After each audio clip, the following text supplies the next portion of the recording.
Welcome to episode 14 of season 6 of Whole Lot of Wolves. I'm Joshua Buckley with co-host Paul LePage. Howdy.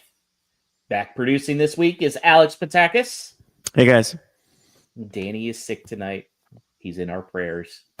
Lots to talk about on the coaching front, but first, we do have to cover the disaster that was Chelsea 3, Wolves 0. It was the one and only match under James Collins, who was the U21's coach, and it was a stinker. They came out flat. It was awful all the way around. But, Paul, there was one highlight, and that was Matthias Mane looked like he belonged. Got some minutes. It was good to see a young player getting a chance, obviously. No fear, approached it in the right type of way.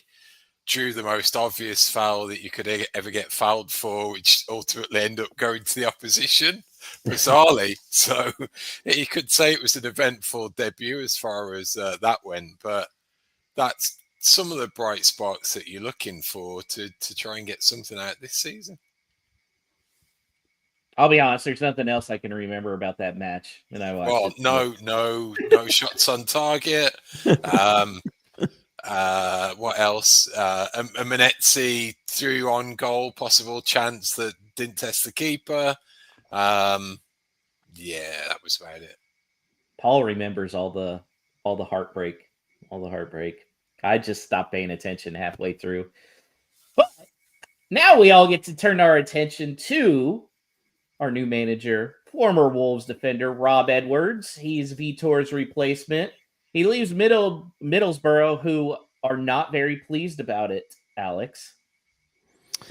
Yeah, they're not. But at the end of the day, we paid the fee that we had to pay to get him, and I think that anyone who understands Rob Edwards and his past would understand why this is still a good job. You know, he had them second in the championship. You can make the argument that Wolves and Middlesbrough are just as likely to be in the Premier League and Championship next season. Like, both are just equally as likely, although I think it's like more likely that Middlesbrough be in the Premier League. But this is a move that makes sense for him personally. So they can be mad all they want, but at the end of the day, it's an opportunity for him to come to a club that he knows, that he feels an affinity for, where his family still lives very close by, and a raise. You know, it's kind of nice to be the bigger club in this instance for once. We don't get to say that a lot when it comes to transfer dealings and coaches moving around, but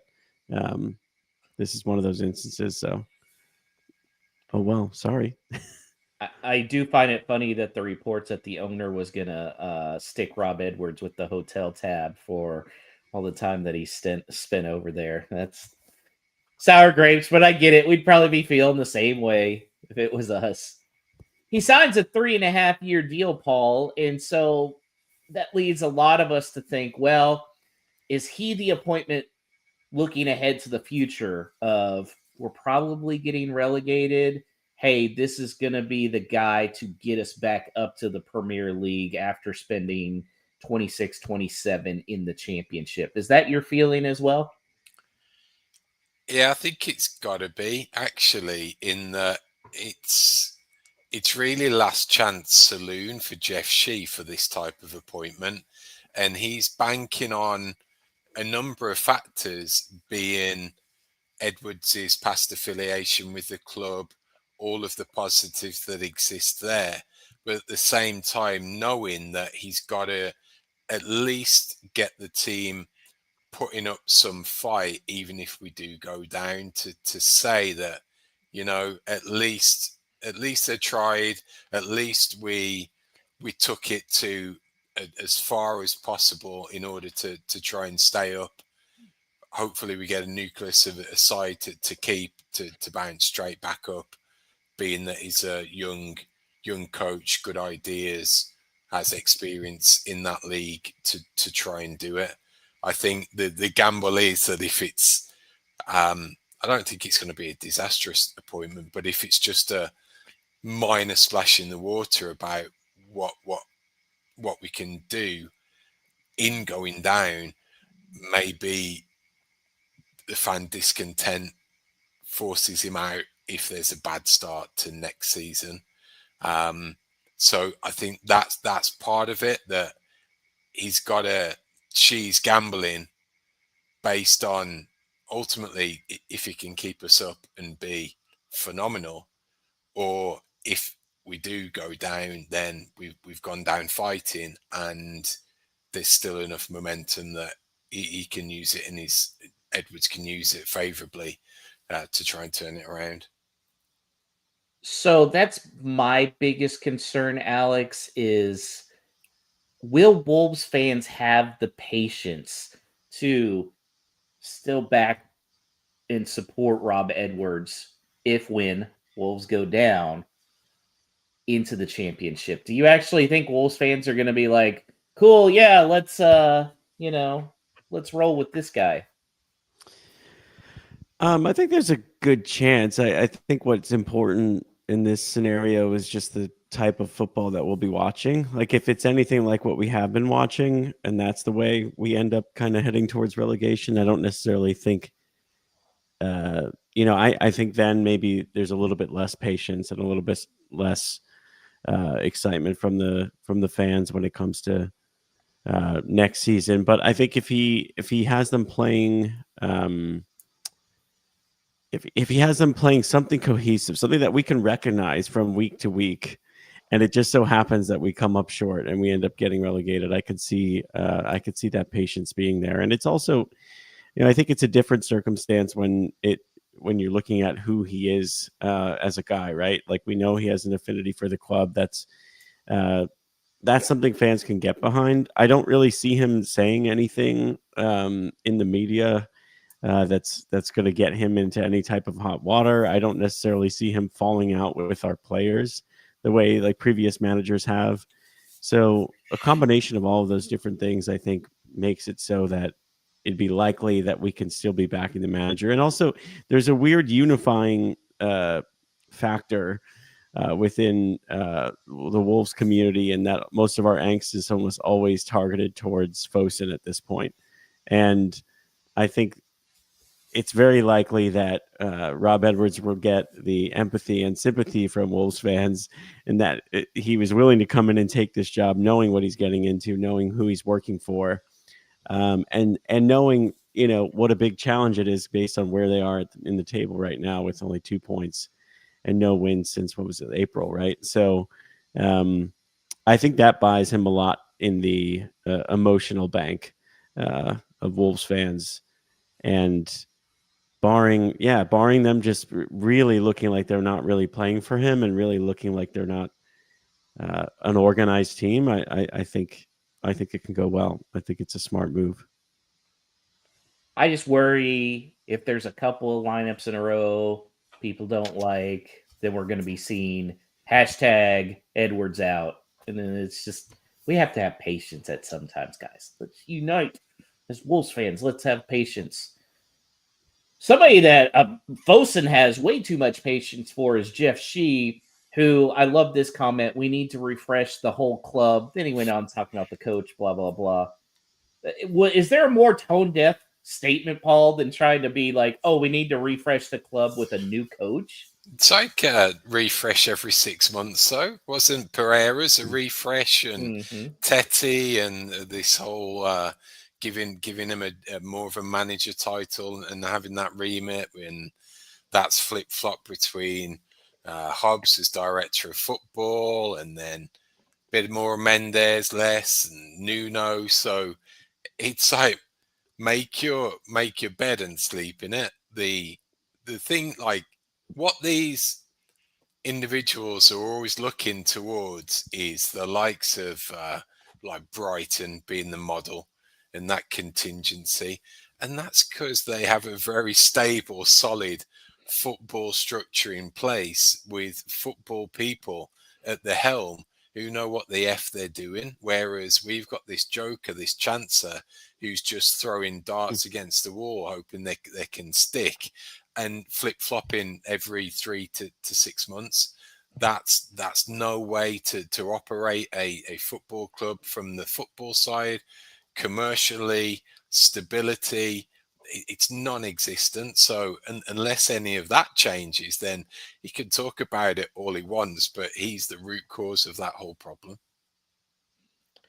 Well, I'll give she credit in this. I just ran this through a AI detector, and it's 0% chance that it was written by AI. That was written by a human, so probably not him. But hey, at least we're not using Chat GPT, so that's good. Cole, do Wolves have a culture and a leadership problem that needs to be addressed, Alex? Yeah, yeah, I think so in a major way. I don't know who would you point to as a leader on this team right now. I don't know who you can. Yeah, it's just there's no obvious answer. So that yes, that's 100% an issue at the moment, and I don't know that Rob Edwards necessarily fixes that. Because you can't change over the squad right away, and anything that you can do in January to refresh the squad, it's very unlikely that you would see some significant leaders coming to this club given our position. So it is a bit concerning. I'm not going to lie. But if he can galvanize some of the players who do still seem like they, play, whether it be for their own pride or for the badge on a week-to-week basis, instead of alienating them and then sitting them and having them on a bench, I'm talking like the João Gomez's of the world, then at least we could be taking a step in the right direction from that regard. But it's a serious issue. I mean, we used to joke about the captain thing, and now it's that we can't even joke about it anymore because we really truly don't know on a week-to-week basis who's going to be wearing the armband, whether or not they're going to be in the squad. We don't have we have no clue. The leadership council, I guess, that was developed under Vitor was made up of players who were barely getting into the team at all towards the end. Who was that? It was Saw, Toti. Toti was supposed to be the club captain, I guess, for a minute there. João, and who was JSL, the fourth one? Wasn't it? It was JSL? I think so. And I mean, Vitor said, how about this for a captain's curse? Not just one, but 4 guys we're going to hose over. Yeah, just multiply that thing out and curse the whole squad. Why don't you? My God. I think culturally what's important is Rob Edwards has got a bigger challenge, if not bigger, when it comes to culture, teamwork, all the ethics behind it, as Kenny Jacqui did when he took over Wolves in League One. Arguably, he's got an incendiary squad that you've got the likes of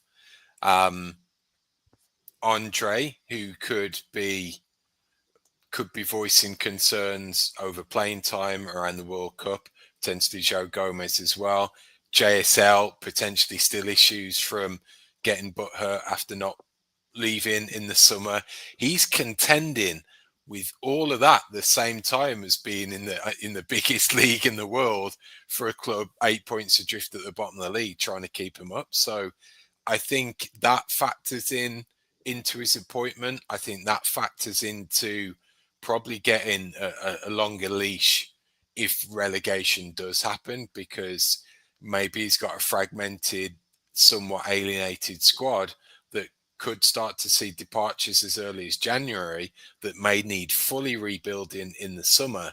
So I think the culture element of it can't be understated at all. So now we've got a week and a half till the next match. So that gives us plenty of time to guess the formation and the lineup, Alex. What do you think Edwards is going to install here? Oh, man. This is another one. I have no clue. I truly don't. I guess if you look at some of the things that his teams have played in the past, maybe you can try to project that out. But it truly feels like one of these situations where it will just be like the best 11 of the moment and try to go from there. And there's also a lot of guys who are not in the building because of internationals. So that also makes it very difficult. I do think that a new manager coming in is a good opportunity to start fresh in a sense that, it can be a little bit more of a meritocracy. Like he has a lot more leeway when it comes to playing sitting guys who are out of form, who may be still getting games no matter what. Looking at you, JSL, than a manager who, was already here before and was, I guess trying to hang on to whatever was left of the dressing room. Right. So, I don't know. I all I could say is that I feel like we'll see players. I'm hoping we're seeing players play in their position as a result, because there's so little that you can actually do in the amount of time that he'll have to get ready for the Palace match. I mean, like Krejci as a center back, these types of things, like no weird experimental situations with him as a midfielder. Who knows if John Stone will remain the number one? Like, does this have to be a conversation again? Because I feel like every time we change managers, we change keepers for a second. God, I'm dreading this so much. I was thinking like a back to basics, get some English players that know the league to start and play, but there aren't any, so they don't exist anymore. Nope. It's Tommy Doyle down the road at Birmingham. That's it, So he can't be looking at that British grit and knowledge of the league and understanding of the fans to pull the team around, because there's no one there with that background. How many people already turn on Rob Edwards when his first starting 11 has Manetzi and Keanu Hoover and Hoying in it? I mean, because they could happen. It could happen. But then the flip side of that is, whenever there's a managerial change around, there's always those who come out of left field that you totally write off, that all of a sudden are on fire, and it's just looking around thinking, well, who the heck could that possibly be? Because it seems like there's very little talent to pick from when it comes to all of that. But does somehow Marshall Manetzi go on a tear as like a more forward midfield player in a 3-4-2-1? That first 11 is going to be illuminating for sure. I'm going to go out on a limb and say that player that just steps up out of nowhere is going to be Wolfie. I got to feel it. Really? Okay. Because Paul's right. There is always somebody where you're like, man, where the hell did this guy come from? And, it feels like Wang's already done that once. I don't see him pulling it out again. So, yeah, go Wolfie. So the rest of his staff, he has Harry Watling. He's a 35-year-old career coach, spent time in Connecticut. Some talk of some former players. Lescott coming in. And more interestingly, Wrexham's favorite, Connor Cody. Paul, what are the chances of this happening? I think, again, that's more of a stretch to get the fans back on side. That if you got Cody in, there's that even increased understanding of what it means from the management staff, and having that understanding of the fan base at the same time. Personally, I love it. Probably for him, I'm not sure how you approach it when you look at career aspirations of going into coaching, but maybe a first team involved position, maybe a bit too much at that stage, where he has to kind of put in the hard yards on the training pitch with the youth teams, maybe, and under 23s first. It does feel like it would be a jump to effectively have him 1 minute playing and then in the next on the bench coaching, or having input certainly for the first team in the Premier League. What do you think, Alex? Would you be down for a Connor Cody return?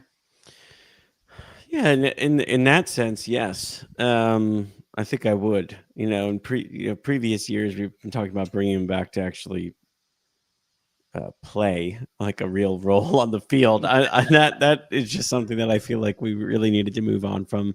But from this regard, yeah, whether it's a more of a PR related move to get fans back on side or what, he is a real leader. He is another person who cares deeply about this club, and that's what we need, right? Because that's what's so difficult, and that's what's so hard with Fosun's recruitment strategy, which I will say with air quotes to begin with, is that the way that they bring talent in and out of this club and view it as a kind of just like a stepping stone onto bigger and better things and bigger clubs. It's really hard to find guys who actually really care after a while. It's very hard to find that buy-in. So when things start to go wrong, a lot of players start to kind of show their true colors in the sense that like maybe they're not up for that fight because they're really not here for that for the long run in general. Cody's like kind of the opposite of that. He's someone that I feel like has proven himself and would be able to I guess kind of like call people out from that regard. And sometimes people need to hear that, like there needs to be some of that. And I don't always, and we don't know because we're not there every day and we don't get that kind of access to the club. But I also feel like that's hard to do when there's a lot of coaches who do the same thing in that manner, right? Like the way we bring in like relying on the George Mendes carousel for both coaches and players breeds the same result. It breeds a bunch of people who aren't familiar with the culture within the club. It creates this almost culture of just a bunch of people who are just passing through, right? Like passing through, collecting a check. Cody's the opposite of all of that, right? So I think it's no coincidence that they're looking for a bunch of guys who have that type of connection with the fan base. I think it's needed. I don't know where else to go from here, really, honestly. There's no more like sexy name that's going to come in and be a savior and come out of nowhere for this club. We're just not at that point any longer. So, well, I know one person this week that was really pushing that needed some good English players was one of Wolves fans' own, Jacqui Oatley, the great commentator. She was on a news show when the news broke about Edwards' impending appointment, and it was a guest on Talk Sports, and she gave the most damning indictment of Fosun ownership and Jeff Shee in front of a national audience. Danny cut it, retweeted it. It's been going like gold mines. He's being exposed for the little Muppet he is. Let's see. Let's listen to that video, Paul. The big problem at Wolves, we can talk about formations and fullbacks and Brazilian midfielders as much as you like. The big problem at Wolverhampton Wanderers is the chairman, Jeff Shee, and the ownership, Fosun, who really have Wolves as a tiny little drop in their investment ocean. They don't really matter a huge amount to them. How much they're even keeping an eye on Wolves being bottom of the table, how much they even know how drastically the income will be slashed if and when they fall to the Championship is not clear. All Jeff Shee's communications are utterly random, utterly bizarre. He doesn't seem to get the people at the club. There are some fabulous human beings at Wolverhampton Wanderers at all levels of the club, but they're all being led by somebody who treats them with disdain in terms of their views, their thoughts, the direction of travel, the stadium. What happened to the new stadium? Where's the renovation of the stadium? Where's the conversation about what's happening to the temporary stand in the corner where the fans are getting pelted with rain on match days? What is happening at the club? What is the direction of travel? Where do you want to be? Do you care if they're in the Premier League? Do you care if they are relegated? Will you still be in there? Love it. Love it. I was glad to see somebody had the courage to do it, because I feel like there's so many people that want to come out and say it. And this could affect Jacqui. I mean, she could get blackballed from some of these Fosun events because of this. I hope not, because she's a great voice for Wolves fans, along with being a terrific broadcaster. But that was very good, and I hope some higher ups at Fosun saw that. It was measured. You couldn't say anything was factually incorrect. Even talking to Jeff Shee's impact on the non-playing staff, and it certainly gives a trueness to some of the rumours that we pick up on about staff members that have given a lot for the club behind the scenes that are no longer there, that on the face of it did a really good job. So it just seems from top to bottom at that club with him at the helm, it's rotten, but she was able to put it across in such a way that you couldn't tell that was said with any extravagance or anything like that. So just rewarding to have her as a voice in front of the nation, broadcast internationally, even over here, that we're seeing it and we're getting to watch it in full. And I think it was everything that I wanted to say as a grassroots fan and more. Absolutely. Yeah. Let's move on to No Stupid Questions, our favorite part of the show, where you, the listener, have an opportunity to ask anything in relation to Wolverhampton Wanderers. You could do so by getting us on X at WLW Pod. You can email the show, hello@wholelotofwolves.com. And for those of you who are watching on the stream here, whether it be on Facebook or on our YouTube channel at Whole Lot of Wolves, you can just throw a question into the chat and we could address it on the spot. So let's start with this question that we got from our frequent guest and friend of show, Drew Breyer. Drew Freakin on X. Remember when Wolves would be linked to good players? What's the minimum number of points by January for someone of note to want to come here? Someone who's actually got Premier League experience or at least more senior games than for Lopez had. And also who leaves in January, whether deregistered or loaned out. Well, I think one of the interesting things that we saw was in the John Percy article announcing Edwards' hire today. It said Wolves don't have any non-homegrown spots anymore. Ruh-roh. So I don't know how they're going to solve this. I mean, very clearly they do need to bring in some homegrown, but yeah, are they going to have to loan out some people? Are they going to have to deregister? I still stand by, I think Andre's gone in January, unfortunately. And so they'll probably pick up a midfielder there. There's always people that are going to want to be in the Premier League, even if it's a team like Wolves that are in last. They're still going to want to be in there, showing they can compete at the very least, so they can get another shot in the Premier League the next year. So I'm not too worried about experienced guys wanting to come here. No more than regular. I think World Cup year will factor into it a little as well, that if you can get guaranteed game time, you're moving maybe from a German league or a French league again. But I think this is where the dynamic of Edwards fits into it again, that we may see some more homegrown talent. It could well fit into why he took the job in the first place, that he's got to have some type of guarantee about shaping and molding the squad in his image, so to say. So does that mean there's players identified that he's going to hope to bring in? Extension of that is as well, are you lucky enough to get someone that either does well and increases their value domestically and could move if we go down because they've put themselves in the shop window and have done well, or you're fortunate that they're still quality enough players that are committed to the club that will stay and to try and help you bounce back. So I think there's a number of factors around the Edwards appointment that has a bearing here as well. Yeah.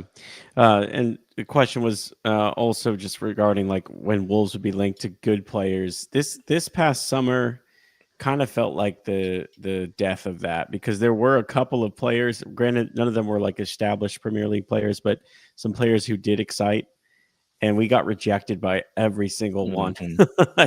So at this point, those days feel a little bit gone for the time being. And to Paul's point about molding the squad in the image of Rob Edwards. One thing that this club, I feel like, has not done much of, that people are always crying out for them to do, is to shop in the championship too. Like, that's an easy way to get players who are made out for this this scrap, I guess, and who would stick around if in fact we do go down next season. So you know, some of those guys would be homegrown. They don't necessarily have to be, but I just think that that's a sensible thing to do. And I'm always shocked for a team that's perennially towards the bottom of the table the past few years that there's just no interest in that. And I don't know if that's just because there's not a lot of Mendez clients in the championship or what. Like, what are we doing with that? But anyway, let's move on to this from Wolfman Jeff, Soccer in the South on X. There was talk of selling JSL in the summer for some big money. Based on this season, I'm confident his market value has dropped. Which current player has raised his market value this season? Who has improved their worth? Ooh. Oh God, you guys are gonna hate me. Mario Benetti is the only one I think that's improved his worth. Yeah. I mean, look, if I pray to God this Krejci deal is like for sure we can purchase it on this, because otherwise his value's gone super higher, and whatever we're bringing him in at is going to be a deal. Hopefully we can lock that down. That probably will be a move in January, I'd imagine, Paul, is them just going ahead making that permanent. I think so. It's like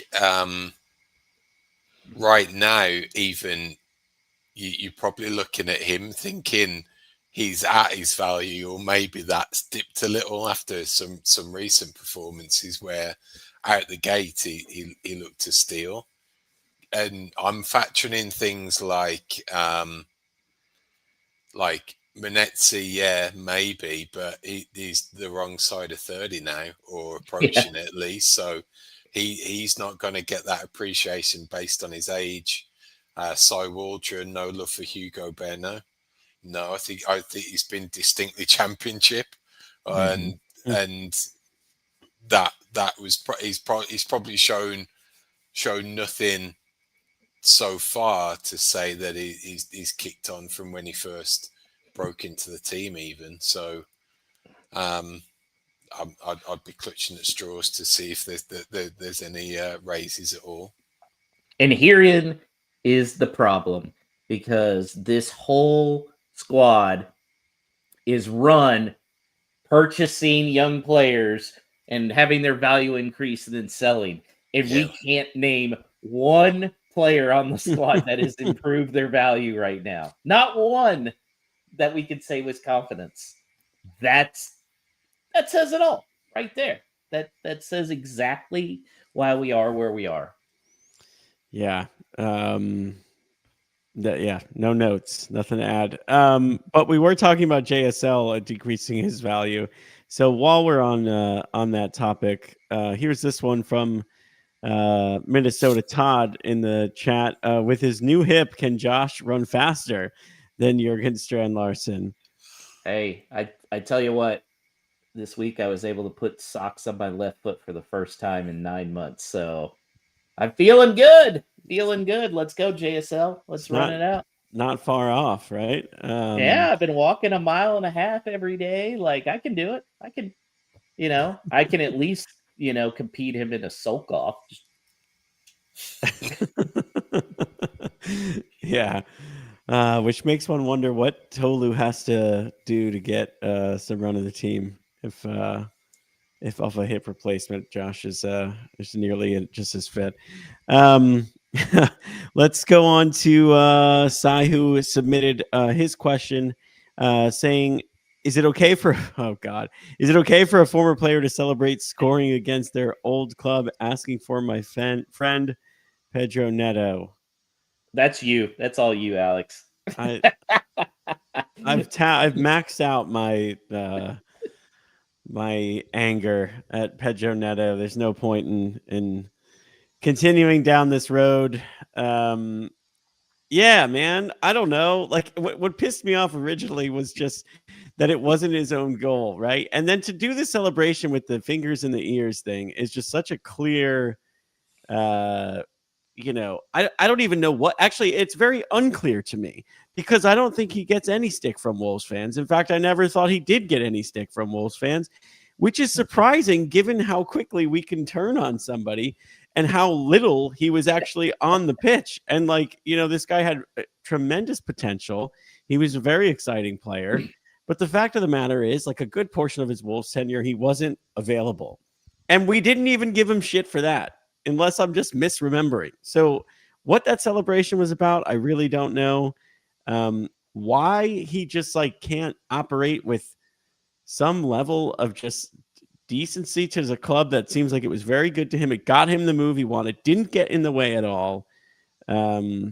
Yeah, I don't know, but you do you, man. Go ahead. Just now he's just there's something about when players go to Chelsea too that's like no matter what, they increase their hateability.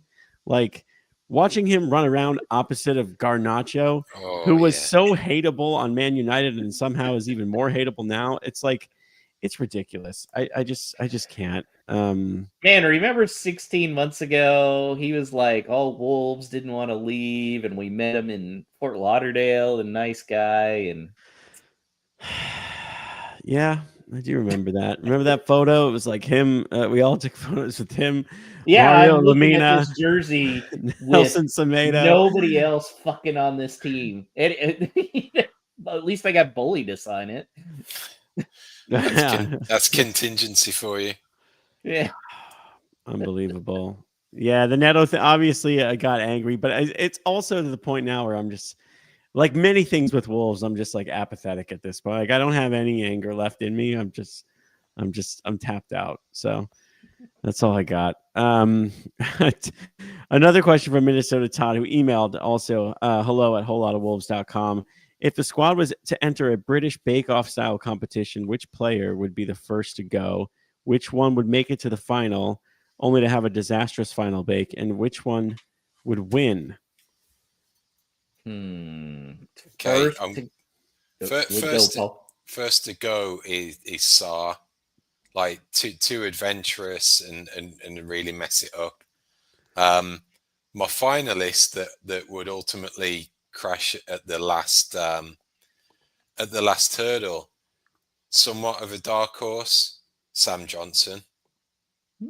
Kind of very methodical, knows what he's doing, but ultimately just hasn't got that final thing. My winner, you might be surprised about this. Don't know why I've picked him. It just looks like it is Santi Bueno. Oh, wow. Okay. Interesting. I wasn't expecting that, but I like it.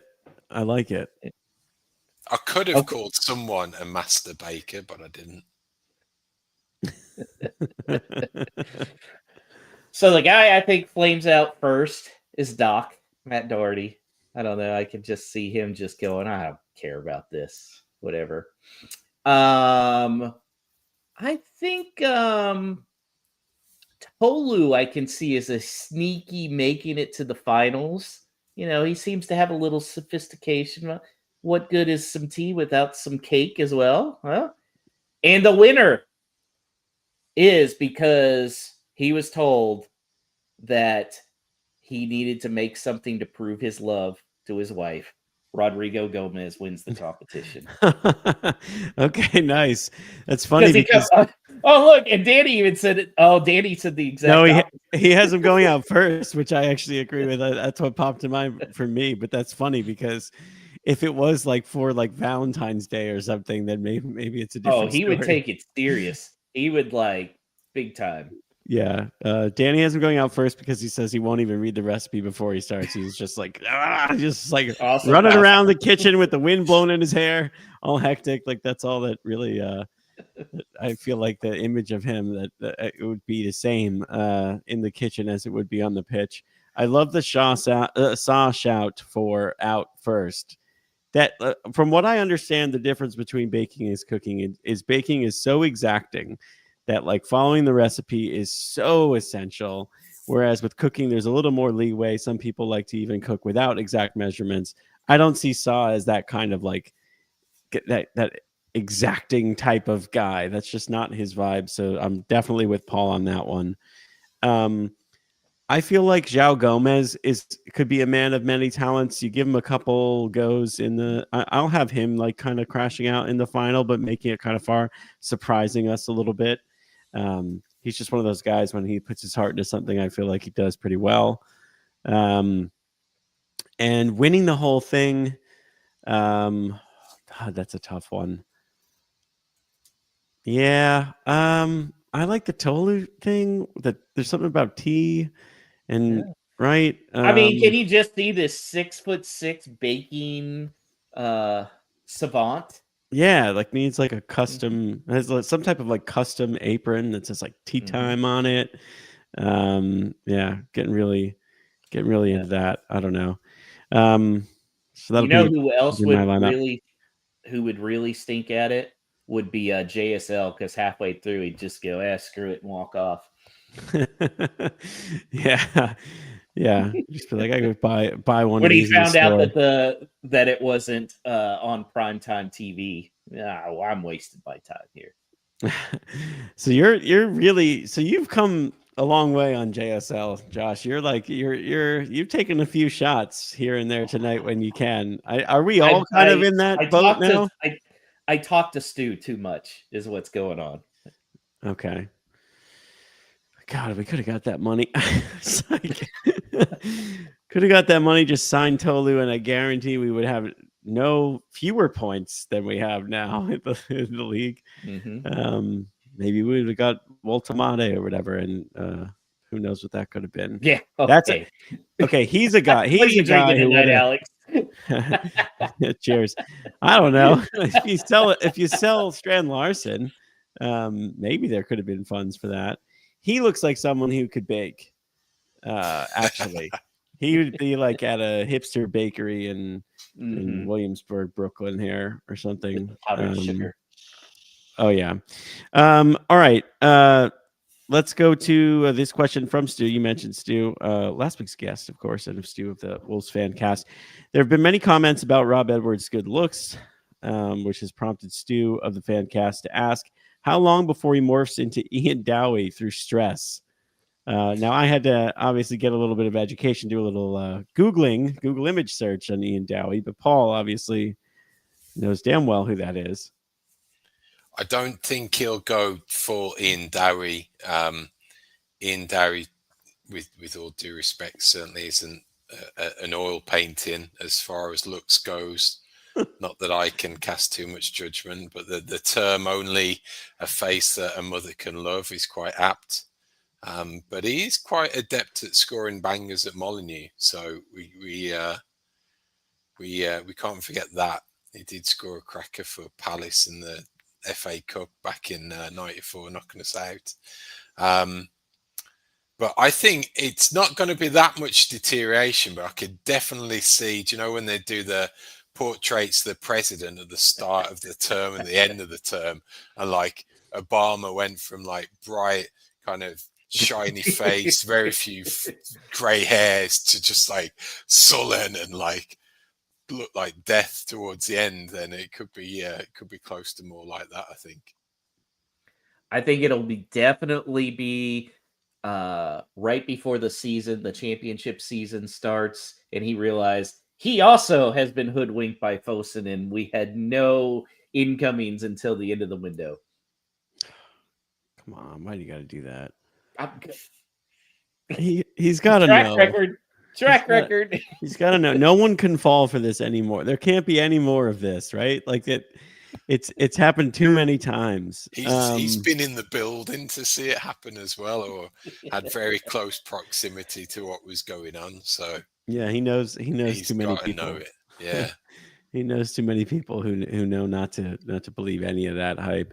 He is a good-looking man. That's kind of fun. You know, for whatever reason, it's better than having the like if we had Steve Cooper, right, Josh? Like you were always saying how much that would just there was the legit concern that when I was seeing Steve Cooper's name bandied around, I was like, oh no, am I going to have Yeah. to support somebody who I've been just making fun of for 6 years? Yeah. And we can't even say that he won't be a good manager because he's English, because he's not English. So there's that whole like English manager thing that just seems to almost never pan out right now in the Premier League, and we got ourselves a Welshman, so that's positive. So the vibes are I wouldn't say they're high, but the vibes they're okay. I think. I just can't wait to see what his gimmick is, because Lopetegui had the pizza and the going out to dinner, and Gary O'Neill had the iPad and drawing the stuff on Monday Night Football, and then we had Vitor with first the points, then the pints. What's a Rob Edwards thing going to be? I don't know. Look good, feel good, play good. I don't know. Or how about do your effing job? I don't know. Yeah, Danny says vibes leveling off. Okay, no longer sinking. Exactly. No. They can't get any lower. So like, let's all just enjoy this while we can right now. New manager bounce coming after the break. We hope. Yeah. So I think that's all for No Stupid Questions for this week. Thanks to everybody who wrote them in, and keep them coming every week. Hello at wholelotofwolves.com, at WLW Pod on X. So anticipation for our mighty charge into the championship next year. I'm starting a new segment here called the Paramount Plus Watch of the Week. Paramount Plus being the official streaming home of English Championship football. My watch of the week this week is The Running Man, not the one that's coming out in theaters, the 1987 Arnold Schwarzenegger beauty. The synopsis: in the year 2019, America is a totalitarian state where the favorite television program is The Running Man, a game show in which prisoners must run to freedom to avoid a brutal death. Having been made a scapegoat by the government, an imprisoned Ben Rogers, played by the great Arnold Schwarzenegger, has the opportunity to make it back to the outside again by being a contestant on the deadly show, although the twisted host, Damian Killian, played by Family Feud host and resident creep Richard Dawson, has no intention of letting him escape. One of my favorite movies. Paul, have you seen The Running Man? Too long ago to remember if I have. What about you, Alex? I have not, but I do have Paramount Plus, so. Oh, you need to watch it. This is pure genius. Like, Arnold's known for violence and cheesy catchphrases, and this is just one of his chef's kiss for this. Just all the cheesy one-liners he has after killing these stalkers who are coming after him. This one, scale 1 to 5 stars, I give it 4.5 stars. One of my favorite 80 movies. Probably my second favorite Arnold movie before the original Predator, or right after the original Predator. So be sure and check it out. Paramount Plus subscription. You can subscribe on an annual basis. Maybe that needs to be our new sponsor, Paul. Paramount Plus. Yeah. Well, thanks to Danny on the socials, Alex producing, and our audience, as this show is wholly for you. You be doing us a huge favor, helping grow the Whole Lot of Wolves pack by giving us a 5-star review on that podcast platform, podcast platform of choice that you use, and heading over, if you haven't done so already, and checking out our content on YouTube. Subscribe there for all the latest when we go live and share our content. We will be back pretty much this time next week for a dedicated preview show of Rob Edwards' first game. That will be at home to Crystal Palace on Saturday, November the 22nd. So let's not sink anymore. Let's go Rob Edwards' Barmy Army and up the mighty Wolves.